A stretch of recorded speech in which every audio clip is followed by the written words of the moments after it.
Menerusi perkongsian seorang individu di laman TikTok miliknya, individu itu ada berkongsi sebuah rakaman video ketika sesi live Abby Abadi baru-baru ini. Dalam rakaman sesi live tersebut, Abby Abadi sewaktu berbual dengan para viewers di ruangan komen ada mendedahkan bekas suaminya iaitu Norman Hakim belum membawa cek duit nafkah tertunggak anak-anak yang dituntutnya sebelum ini. Beliau juga turut mengatakan jika bekas suaminya sudah menyerahkan duit nafkah tersebut, dia akan mengual-ualkan hal itu di seantero dunia. Dalam rakaman itu juga dapat didengar suara Norman Hakim juga turut berada di situ.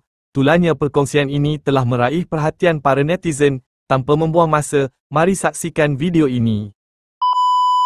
First check saya mempersembahkan Norman Hakim. Dia tak bawa cek lah, dia tu macam-macam lah. Minta banyak sikit. Saya dah minta dah.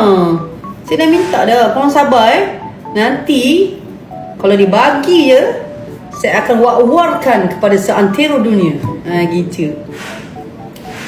Norman Hakim sado tapi pemalu. Ya memang, pemalu sangat. Dia memang malu-malu. Dia pun pendiam, tak bercakap sangat. Memang. Bagi awak tu pakai 75. Tu lah saya ingat saya nak bagi lah. Dia degil-degil tu kan. Kita bagi Norman Hakim, ni diorang suruh pakai mandian aura bidara 75. Buang degil. Untuk buang degil-degil dalam diri. Boleh tak tahu malu ke? Dia boleh jadi tak tahu malu.